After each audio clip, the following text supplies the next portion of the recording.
So, yung management zoo.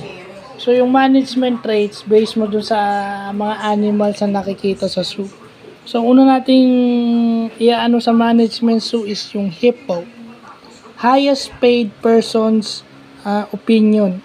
So, yung kanyang traits o yung kanyang katangi-tanging pag-uugali inclusive culture, value all opinions equally, and evaluate ideas based on merit. So syempre, siya yung pinakamalaki ang sweldo. So, yung opinion niya matter. So, ito yung kanyang desirable trait. Pero itong zebra, zero evidence but really arrogant. Siguro pangalan lang to. Pero ang kanyang traits is promote evidence-based decision. So, pakitaan mo siya ng ebidensya. Then, humility and learning. So, ibig sabihin siya yung natututo. Aside from, kabaliktaran, arrogant siya pero humble yung kanyang trait. And then, foster adaptability and view. So, ibig sabihin, nag-a-adjust siya.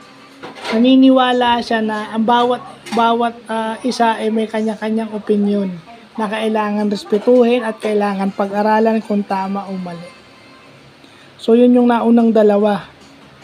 Ito yung pampalawak ng ating management views. So, yun lang po.